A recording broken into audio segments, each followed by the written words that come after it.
জয় গুরু।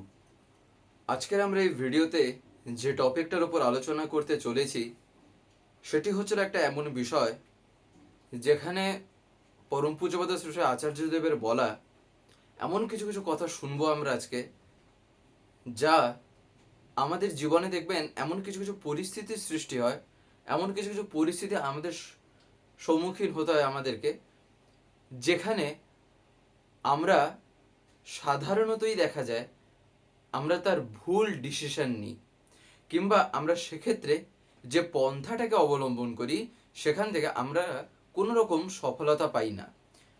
বাস্তবে এমন কি, কোন পরিস্থিতি আর জীবনে সেটা কোন ক্ষেত্রে কেমনভাবে কার্যকরী, আজকে আমরা সেই বিষয়ে এমন কিছু কথা জানার চেষ্টা করব, যা আশা করি আপনারা শুনে বুঝতে পারবেন যে কেন এই কথাগুলি আমার জীবনের জন্য এতটাই যে প্রয়োজনীয়। যাই হোক, আজকের এই আলোচনাটি এবার আমি শুরু করার আগে আপনাদের কাছে শুধু একটি কথাই অনুরোধ করছি, ভিডিওটিতে আপনারা সম্পূর্ণভাবে যুক্ত থাকার চেষ্টা করবেন। আশা করি দিলে আজকের এই যেই টপিকটি আপনারা দিলে নিঃসন্দেহেই বুঝতে পারবেন। দেখবেন আমাদের বাড়িতে যখন কোনো ছোট বাচ্চা কোনো কিছুর একটা জেদ করে, আমরা তাকে হয় সেই জিনিসটা এনে দিই, না হয় এনে দিই না, তাই না? কিন্তু সেটা গেল ছোটবেলার কথা। যখন সেই বাচ্চাটাই সেই তো একদিন বড় হবে, যখন আস্তে আস্তে তার বয়সটা বাড়বে, তখন কি এই জেদেরই কোনো গল্প, কিংবা তখন বলতে পারেন কান্নাকাটির কোনো গল্প না পেলে ওইসব কি তখন থাকবে? তখন ওগুলো থাকবে না।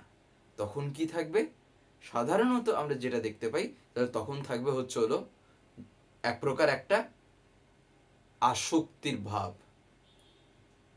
ছোটবেলায় যেটাকে আমরা বলে থাকি যে এটা জেদ করছে, সেই জিনিসটাই তখন বড় হয়ে গেলে আবার মানুষ বলে যে ওটাও আসক্ত হয়ে গেছে।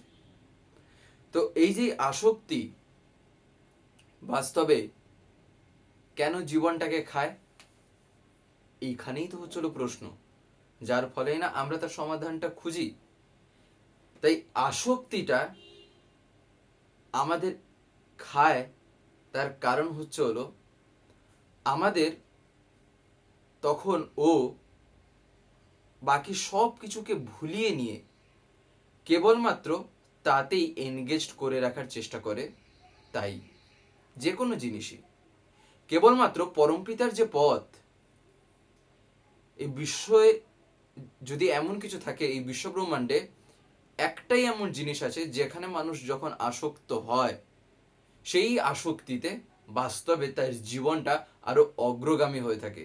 তা একটাই জিনিস আছে, তা ছিল এই পরমপিতার পথ, পরমপিতার এই দরবার। তার দুয়ারে যখন এসে কেউ পড়ে, আর সেখানে যখন সে তাতে আসক্ত হয়ে নিজের জীবনটাকে আরো মজবুত করে তোলার চেষ্টা করে, তখন তার জীবনটাকে সে আরো বেশি বিস্তারে নিয়ে যেতে পারে। তাই এই যে এই জিনিসটা বাস্তবে কেন কেন আমরা বলছি বা কেন আমরা শুনছি আজকে, তার কারণ একবার পরম পূজ্যপাদ শ্রী শ্রী আচার্যদেবের কাছে একজন এসে নিবেদন করেন, কথাটা কিছুদিনই আগেকার। তখন তিনি এসে নিবেদন করেন যে, তখন বলতে পারেন রাত কাছাকাছি 9টার কাছাকাছি একটা সময়, ঠিক নিবেদনটা তার এইরকমটা হয় খানিকটা, একজন নেশা করে, অর্থাৎ খুবই ড্রিঙ্ক, এতটাই মদ খায়, তাকে মানে যাতে সে আর মদটা না খায় সেই কারণে তিনি এসছেন। তার এই হচ্ছিল নিবেদন। পরম পূজ্যপাদ শ্রী আচার্যদেব শোনা মাত্রই আগে তাকে বলেন, এটাই হচ্ছিল সবচাইতে বড় ভুল, যে তুমি তাকে বারণ করতে যাচ্ছ কেন? তোমার এই বারণ করাতে সে শুনবে বলে তোমার মনে হচ্ছে? যাকে তুমি এত বছর ধরে টানা বারণ করে এসছো, এখন কি তার মধ্যে জাদুর কোনো ছড়ি বা জাদুর কোনো জিনিস ঘটবে যে আজকে আমি যদি বলে দিই তাহলে ওর মানে ওই নাতে ওখানে তার মধ্যে যে কিছু হবে, বা তোমরা যদি না বলো। তাই আমি যে জিনিসটা বুঝি তা হলো একটাই পথ আছে যদি তাকে বাঁচাতে হয়, তা হলো ইষ্টকে মাথায় নিয়ে চলা। আচার্যদেব এইরকম করেই বলেন। তার দয়ার কথাটাই এমন হয় যেখানে তিনি লীলা করে থাকেনি তার সেই কথার মধ্য দিয়ে। যদি আমরা তার সঙ্গ করি না, তার সান্নিধ্যে যদি যাই, তাহলে আমরা তো অনবরতই সে লীলা আমরা দর্শন করতে পারবো। যে তিনি প্রত্যেকটা কথা এমন সাইন্টিফিক্যালি বলেন, এতটা লজিক্যালি বলেন, এমনভাবে বলেন যে লীলাটা সে কথাগুলির মধ্যে দিয়েই যা হবার হয়ে যায়। শুধু এবারে পালন করা নিয়ে ব্যাপার। আমি যদি করতে পারি তাহলে আমি ঠিক তার ফল পাবই। সে কথাকে যদি আমি হুবহু কাঁটায় কাঁটায় যদি আমি মেনে নিই, আর যদি না মানি তাহলে তারপরে আর কোনো পথই আর বাঁচবে না এই দুনিয়ায়। যাই হোক, পরম পূজ্যপাদ শ্রী আচার্যদেব তখন তাকে বলেন যে একটা কাজ করবে। এখন একটা জিনিস চলছে, তার দয়ায় অন্তত একটা সুযোগ আমরা পেয়েছি, সেটা ছিল দীক্ষাপত্রের কাজ, এই ডিপি ওয়ার্ক। আচার্যদেব তাকে বলেন যে তুমি তাকে নিয়ে ডিপি ওয়ার্কে বেরোবে। একটা দিনও বলবে না যে তুই আর খাবি না, মানে ওই যেটা আর কি সে আসক্ত হয়ে গেছে। এই কারণেই আসক্তির কথাটা আমরা প্রথমে শুনছিলাম। যাই হোক, তাই সেটা যেহেতু সে আসক্ত, আমি যদি তাকে বলি তুমি ছেড়ে দাও, সে ছাড়বে না এত সহজে। কিংবা হয়তো সে আমার এই কথাগুলোতেই হয়তো পাত্তা দেবে না।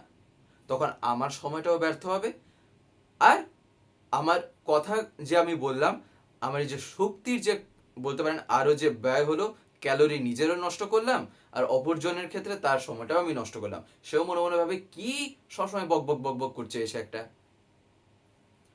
তাই তাকে কখনোই বলতে নেই যে তুমি আর ওইসব খাবে না। তুমি একটা কাজ করো, তারপরে তুমি এসে গেলো, তুমি এসে খাও, সেটা এবারে তুমি বুঝে নেবে। কিন্তু তোমাকে একটা কাজ করতে হবে, তা কি না, তুমি আমার সাথে বেরোবে প্রত্যেক দিন। আমি যখনই সন্ধ্যাবেলা বেরোবো, আমি যখনই দুপুরবেলা বেরোবো, তুমি আমার সাথে বেরোবে ঠাকুরের কাছে। তারপরে তুমি রাত্রেবেলা এসে বসে খাও। এই যে জিনিসটা তখন দাদা তাকে করতে বলেন। কেন বলেন? তার কারণ এইরকম অহরহ এইরকম কেস দেখা যাচ্ছে। কিন্তু যখন দাদার কাছে এসে যারা যারা বলছেন, যার ক্ষেত্রে যেমন, এবারে বেশিরভাগ ক্ষেত্রেই এমন ঘটনাও ঘটেছে, এমন ঘটনা আছেও যেখানে দেখা গেছে এই দীক্ষাপত্রের কাজে বেরিয়ে তারা প্রথম কয়েকটা দিন যেমন দীক্ষাপত্রের কাজেও বেরোচ্ছে, ঠিক সেই রকম ভাবেই তারা আবার রাত্রে এসে খাচ্ছেও। তাদেরকে একটুবার বারণ করা হয়নি, একটা বারও বলা হয়নি যে তোমরা খাবে না। উল্টো আরো বলছে তুমি খাবে, কোনো অসুবিধা নেই, কিন্তু তুমি আমার সাথে ঠাকুরের কাছে বেরোতে হবে। এইরকম করতে করতে করতে করতে কি হলো না, একটা সময়ের পরে তার নিজের তখন মনে একটা প্রশ্ন জাগবে, একটা দ্বন্দ্বের সৃষ্টি হবে। সেই দ্বন্দ্বটা কি না, সেই দ্বন্দ্বটা হলো আমি একদিক দিয়ে অমৃত কথা বলছি, অর্থাৎ জীবন কেমন করে সুন্দর করে গড়ে তুলতে হয়, জীবনটা কতটা যে না মধুর হয়, জীবনটাকে কেমনভাবে ঠাকুরকে ধরে গড়ে তোলা চাই, এদিকে সে কথা বলছি দীক্ষাপত্রের কাজে বেরিয়ে। আবার যে মুখ দিয়ে সেই অমৃতের কথা আমার বেরোচ্ছে, সেই মুখ দিয়ে আবার আমি বিষটাকেও গিলছি। এই যে একটা দ্বন্দ্বের তখন তার সৃষ্টি হবে, তখন সে নিজের থেকেই আস্তে করে ছেড়ে দেবে। নিজের থেকে তখন আস্তে আস্তে ছাড়বে, তার উপরে কোনো চাপাচাপি করা হলো না। উল্টার ওপর হলো তুমি খাও, কত পারবে, তুমি যত পারবে খাও, কিন্তু তোমাকে আমার ঠাকুরের কাছে বেরোতে হবে আমার সাথে। তারপরে তুমি কি করবে না করবে সেটা তোমার ব্যক্তিগত ব্যাপার। এটাই হলো বাস্তবে তিনি এখন বারবার বলছেন। তাই আমরাও দেখবেন আমরা বাড়িতে এরকম কিছু কিছু পরিবেশে সৃষ্টি হয় না, যে আমরা দেখি না যে কিছু কিছু সময় শুধু বাড়ির লোকই কেন, যে কোনো মানুষকে যদি আমরা দেখি কিছু কিছু ক্ষেত্রে এমনই একটা জিনিসের প্রতি আসক্তি থাকে যে তাকে যত বারণ করা সত্ত্বেও সে ওটাতে যেন আরো বেশি ইনভলভ হতে চায়, আরো বেশি ওটাতেই এনগেজড হবে। তাই বারণ না করাটাই সরাসরিভাবে এরকম ভাবে ভালো। তার কারণ কি, তখন সে শুনবে না, সে সেই মাইন্ডটা তখন তার স্টেবল ওইরকম ভাবে নেই। যদি থাকতো তাহলে অন্ততপক্ষে সে ওই জিনিসে আসক্ত হতো না। আসক্তিটা এসেছে মানে না কোনো একটা বৃত্তি প্রবৃত্তি চেপেছে, তাহলে আমি তাকে সে অবস্থায় না বলায় কাজে কি দেবে? কাজে তো আমার দেবে না। তাই আমাকে এমন কিছু অ্যাকশন নিতে হবে যেন সেখান থেকেই তার পরিবর্তনটা আপনা থেকেই ঘটে। তার নিজের মাথায় যতক্ষণ আসছে সে কিন্তু সেটা ছাড়তেই পারবে না। তাই একটাই আমাদের উপায় থাকে, আমরাই নিজেদেরকে এমনভাবে প্রকাশ করি তার সামনে, এমনভাবে তাকে বিভিন্ন কাজের মাধ্যমে বিভিন্ন জিনিসের মাধ্যমে এমনভাবেই যাতে লাগাই যাতে তার মাথায় সেটা সৃষ্টি হয় যে আমি যেটা করছি এটা এই মুহূর্তে করাটা কতটুকু আমার জন্য ঠিক হচ্ছে, কতটুকু এটা আমার জীবন বৃদ্ধিতে আমায় সাহায্য করছে, আমার জীবনটাকে এটা বাঁচাবে না উল্টো আমায় জীবনটাকে আমার খেয়ে নেবে। এই জিনিসটা যতক্ষণ তার মনের মধ্যে জাগবে ততক্ষণ পর্যন্ত কিন্তু ও ছাড়তেও পারবে না। তখনই দাদা একটি ঘটনাও বলেন। সেটা হলো আপনারা হয়তো অনেকেরই বলতে পারেন, তার নাম শুনে থাকবেন অনেকেই, হেমকবি। তিনি যখন শ্রী শ্রী ঠাকুরের কাছে আসেন, শ্রী শ্রী ঠাকুরের কাছে এসে তার আসার বলতে পারেন যখন একদম প্রাককালে, তখন তিনি এমনই এক মদ্যপ ছিলেন যে এতটাই তিনি সেই সবে আসক্ত, তার না খেলে মানে তিনি হয়তো আর বাঁচবেন কিনা সন্দেহ, মানে এমনই তার অবস্থা। মানে না খেলে যেন শরীরও কাজে দেবে না, অ্যাক্টিভও থাকবেন না, যেন বুঝি এই রকম, মানে ওটাই জীবন, ওটাই জীবন হয়ে গেছে। কিন্তু শরীরটাকে যে ভিতরে কুড়ে কুড়ে খাচ্ছে, তাই না? ওইসব যে বাস্তবে খাওয়া, তা যে ঠিক কি বেঠিক, কতটা ঠিক কতটা ভুল, এত শত বিচার বিবেচনা করার হয়তো আমাদের সবার হয়তো সেটার ক্ষমতা নেই। কিন্তু আমরা আলটিমেটলি জানি কি, যে সেটা আলটিমেট আমায় এমন জায়গাতে নিয়ে যাবে যেখানে আমার জীবনটাই বিপন্ন হয়ে পড়বে। ওই লিভার থেকে কিডনি, তারপরে হার্ট, আর কি, আর বেশি কিছু না। এবার এইটা যদি বেশি কিছু হয়ে থাকে জীবনের জন্য, খুব যদি একটা প্রয়োজনীয় কেউ যদি মনে করে, তখন সে চাইবে এটা রক্ষা করতে, তাই না? তাই হেমকবিদা তিনি যখন ঠাকুরের কাছে আসেন, তার এই অবস্থা, তখন শ্রী শ্রী ঠাকুর তাকে একটা দিনও বলেননি যে আপনি কেন মদ খান, তাকে একটা দিনও ঠাকুর বলেননি যে আপনি ছেড়ে দেন। উল্টো আরো তিনি বলেছেন ঠাকুরের কাছে এসে যে ঠাকুর আমি আপনার কাছে এসেছি যাতে আমার জীবনটা যাতে শুধরে যায়, বা আমার জীবনটা যাতে এমন হয় যেখানে আমি সব নেশা ছেড়ে দিতে পারি, যাতে আমার এইসব আর না খাওয়া লাগে। কিন্তু ঠাকুর তো জানতেন যে আমি যদি বারণ করে দিই তাহলে হয়তো মানে তার বৈশিষ্ট্য অনুযায়ী, তার ব্যক্তিত্ব অনুযায়ী হয়তো কি হবে না, সে একদিনে হয়তো হয়ে যাবে, দুদিনে হয়তো সে কন্ট্রোল করে নেবে, 3 দিনের দিন এমন চেপে বসবে সে তার 10 গুণ খেয়ে নিবে ওই একদিনে, এমনটাই হয়তো হয়ে যাবে। তাই ঠাকুর উল্টো বলতেন যে আপনি কি বলেন, আপনি, আপনাকে তো আমিই দেব, আপনাকে আমি নিজের হাতে দেব আপনাকে খেতে। আশেপাশে যারা বসে আছেন ঠাকুরের সেই রূপ আর সেই কথা শুনে অবাক, ঠাকুর দিকে সবাই হাঁ করে তাকিয়ে আছেন। ঠাকুর কি বলছেন? ঠাকুর খেতে দেবেন ওকে, ওই মানুষকে, তা আবার কি নিজের হাতে মদ দেবেন? এই ঠাকুরের কেমন কথা? ঠাকুর এইরকম কেন করছেন? সবাই তখন চিন্তায়, সবাই আশ্চর্যে। কিন্তু আবার ঠাকুরের উপর বলে ওকে, ঠাকুরের কথার উপরে সে ক্ষমতাই বা কার আছে তার ডিসিশনের উপরে ডিসিশন থ্রো করা? তাই এবারে কি হলো, প্রত্যেকটা দিন হেমদা যখনই ঠাকুরের কাছে আসতেন, ঠাকুর চাওয়া করাতেন, এই একটা নিয়ে আয় তো, নিয়ে আসা হতো। ঠাকুর একদম যেমন যা করে দেওয়ার কথা ঠাকুর দিতেন নিজের হাতেই। এবারে তিনি যে এই যে নিজের হাতে দিতেন, ঠাকুর যে নিজের হাতে দিতেন, এই রকম করতে করতে একদিন কি হলো, পাড়া পড়শি আশ্রমের লোকেরা, আশ্রমিক যারা ছিলেন, মানে সবার কানে খবর চলে গেল যে ঠাকুর এই রকম একজনকে মদ খাওয়াচ্ছেন রোজ। এবারে যখন পাড়াপড়শিদের মধ্যে দেখা সাক্ষাৎ হতো, সবাই কথায় কথায় বলতো, দেখবি চল রে আশ্রমে কি এখন ঘটছে, আশ্রমে যা এখন ঘটছে তা আলাদাই। এমনই এখন ঠাকুরের লীলা চলছে যে তিনি মদ এনে পর্যন্ত তার ভক্তকে দিচ্ছেন। এই কথা হেমদার কানে আসে।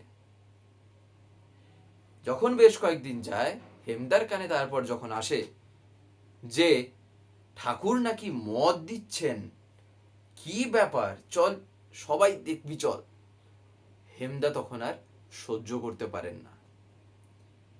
সহ্য করতে না পেরে তখন শ্রী ঠাকুরের কাছে তিনি আসেন দৌড়ে দৌড়ে, সেই দিনই যেদিন তিনি অনুভব করেন এই কথাটা। শোনার পরে ঠাকুরের কাছে এসেই তখন ঠাকুরকে তিনি বলছেন, ঠাকুর আজ থেকে আমি এই মদকে ত্যাগ করে দিলাম, আজ থেকে আমি আর কোনো দিন, এই জীবন থাকতে আর আমি কোনো দিন মদ খাবো না। ওই যে তিনি ছেড়ে দিলেন, তখন কিন্তু আর ঠাকুর কিছু বলেননি। কিন্তু প্রথম যেদিন তিনি এসেছিলেন, ঠাকুর আমি এসছি যাতে আমার এগুলো ছুটে যায়, এই নেশা যাতে আমার ছুটে যায়, তখন কিন্তু ঠাকুর তাকে বাধা দিয়েছিলেন। উল্টো ঠাকুর নিজে বলে, আমি আপনাকে দেবো খেতে। কেননা তার কারণ ঠাকুর জানতেন যে ইনি আজকে এসছেন কোনো একটা রকম ভাবে অনুতপ্ত হয়ে, কিন্তু এই অনুতাপ করার এই গল্পটা চিরকালের জন্য টিকবে না, যতক্ষণ একটা সজোরে একটা জীবনে ধাক্কা লাগছে। তাই তার কি ঘটনাটা ঘটলো, ধাক্কাটা তার এই কারণে লাগলো, তার কারণ তার ঠাকুরের প্রতি এতটাই ভালোবাসা ছিল, এতটাই টান ছিল, ঠাকুরকে নিয়ে কেউ খিল্লি করুক, ঠাকুরকে নিয়ে কেউ মজা ওড়াক, সেটা তিনি বরদাস্ত করতে পারতেন না। আর এবারে কি না, তার কানে আসে, তিনি লোকের কাছ থেকে শুনতে পাচ্ছেন কি না, ঠাকুরের মজা ওড়ানো হচ্ছে, তাও আবার তাকে নিয়ে, কি না তিনি মানে ঠাকুর নাকি এনাকেই মত দিচ্ছেন, আর এই নিয়ে খিল্লি, এ তো আরোই তার কাছে মানে বরদাস্ত করার কোনো বিষয়ই না, আরো তিনি খাবেন, আরো খেপে গেছেন। তাই তখন ওই যে একটা জোর ইয়েতে যে ছেড়ে দিয়েছেন, কাউকে একটা ভালোবেসে, কারোর প্রতি একটা টানে, তখন সেই ছাড়ার একটা ছাড়া চিরকালের জন্য ঘটে যায়। এই কারণেই দেখবেন ঠাকুর একটা জায়গায় বলেননি, এই কথা ঠাকুর বহু জায়গায় বহু রকম ভাবে বলছেন, একটা জায়গায় দেখবেন ঠাকুর এইরকম বলছেন যে বাস্তবে জীবনের সব কিছুকে যখন জীবনে একটা কোনো জায়গায় আমরা কেন্দ্রায়িত করে দিই, জীবন সেই সেন্টার, সেই কেন্দ্রের জন্য যখন আমাদের জীবন চালনা হয়, তখন সব কিছু তখন নিজের হাতের আঙুলে তখন নিয়ে আসা যায়, নিজের ইচ্ছানুসারে তখন সেগুলোকে পরিচালিত করা যায়, আমি কি করব কি করব না, সব কিছু তখন ডিসিশন ওই একটা জিনিসের জন্য ঘটে। আর তখনই জীবনটা সুন্দর ও সার্থক হয়, তখনই জীবনটা পাওয়া তখনই সার্থক হয়। এই কারণেই বেশি ওই দড়ি টানাটানি করতে নেই। এই কথাটা আচার্যদেব সেদিন তখন এই ঘটনাটা বলার পর বললেন, এই কারণে বেশি দড়ি টানাটানি করতে নেই। তার কারণ কি, ও চাইছে আমি খাবো আর আমরা চাইছি সে খাবে না, এটা গেল বা একটা নেশার বিষয়। কিন্তু যে কোনো জিনিসের ক্ষেত্রেই এইসব যখন খুব একটা টানাটানি হয়, তখন কি হয়, একটা দড়িকে যদি আমরা দুদিক দিয়ে টানি, খুব যদি টানি, তখন কি হবে, যে কোনো একটা জিনিস হয় এদিকে পুরো টেনে আসবে, না এইদিকে টেনে আসবে। কিন্তু এদিকে আর এদিকে ওই টানাটানি হতে গিয়ে কিছু কিছু ক্ষেত্রে কি হয়, মাঝখানে দড়িটা ছিঁড়েও যায়। আমাদের জীবনের গল্পটা হচ্ছিল ঠিক তাই, বেশি টানাটানি করতে গিয়েই আমরা মানুষটাকেও পর্যন্ত হারিয়ে দিতে পারি। তাই মানুষটাকে হারানোটা কি একটা বুদ্ধিমানের পরিচয়, একটা বুদ্ধিমানের কাজ করলাম আমি? মানুষটাকে বাঁচাতে গিয়ে উল্টো তার উপরে এমনই অত্যাচার করলাম, ওই না না না না করতে গিয়ে তার মনের মধ্যে উল্টো আরো কিছু চলে যে মানুষের সব আমার কাছে কাঁই কাঁই কাঁই কাঁই করছে, ধর জীবনটার প্রতি আমার একটা ভাল লাগছে না। তখন ওই জীবনের প্রতি যে একটা বিতৃষ্ণা ভাব এলো, তখনই কি জীবনটা থেকে তার রসদ চলে গেল। সে যে রসদটা গেল, আর তো এবারে সে কখন কি করে বসবে।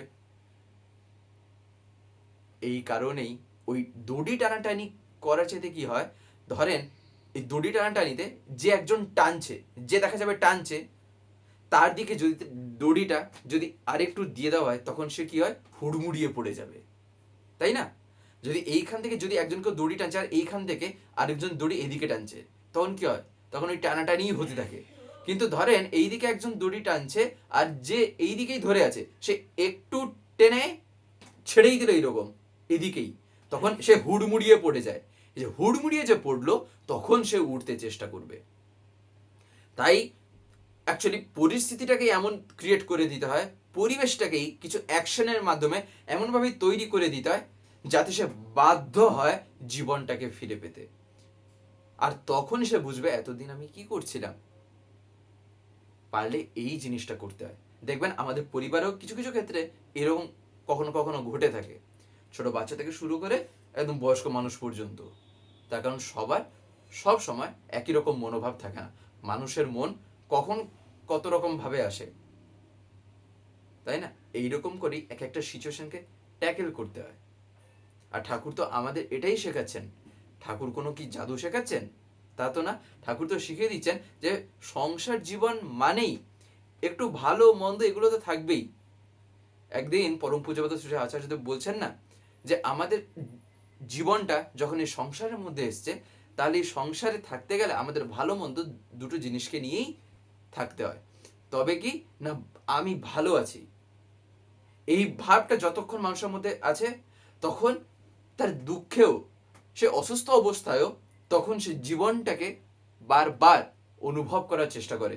সে আনন্দে ওই যে থাকে, যার ফলে সে জীবনটাকে পায়। কিন্তু আমি যখন দুঃখে থাকি, যখন এই ভাবটা মনে চলে এসছে, আমার জীবনে এত দুঃখ, আমার জীবনে এত কষ্ট, কিছু একটা আমার জীবনে নেই, আমার জীবনে কোনো পারপাস কিছুতে আমি লাগাতেই পারলাম না, কোনো পারপাসে আমার জীবনটা কাজে লাগলো না, পারপাসফুল লাইফই না আমার, এই সব তখন কি হয়, এইগুলোই ডিপ্রেশনকে ডেকে আনে। কিছু করতে পারলাম না, এটা হলো না, সেটা হলো না, এই যে এক একটা দুঃখ, তখনই একটা বড় বিপদ কিছু একটা ঘটে যায়, তাই না? তাই ঠাকুরকে ধরে কি হয় আমার তাহলে, ঠাকুরকে ধরে বাস্তবে হাজার দুঃখ থাকা সত্ত্বেও মনে হয় তিনি তো আছেন, আমার কিসের ভয়, আমার কিসের চিন্তা, এই জিনিসটা, এটাই চাই। এইটা থাকলে তখন কি হয়, জীবনটাকে তখন আমি নিজের পরমায়ু যা আছে এই জীবনে তত দূর পর্যন্ত নিয়ে যাওয়া যায়। আর যে দয়ালের দীক্ষা নেয়, দয়াল তার অনন্ত জীবনের দায়িত্ব নেন। যাই হোক, আজকের এই ভিডিওটা এবার আমি এখানেই শেষ করবো। শেষ করে আপনার কাছে একটি কথা বলবো, যদি আজকের এই ভিডিওটি আপনাদের ভালো লেগে থাকে তাহলে একটি লাইক করে দেবেন, সবার ভিতর শেয়ার করে দেবেন, কেমন লাগলো নিচে একটি কমেন্টে লিখে জানাবেন। আর যদি চ্যানেলটিকে এখনো সাবস্ক্রাইব করে না থাকেন, তাহলে অতি অবশ্যই চ্যানেলটিকে সাবস্ক্রাইব করে পাশের বেল আইকন প্রেস করে অল করে রাখতে একেবারেই ভুলবেন না, আরও এরকম বিভিন্ন নতুন এবং ইন্টারেস্টিং ভিডিও সবার আগে পাওয়ার জন্য। জয় গুরু, বন্দে পুরুষোত্তম।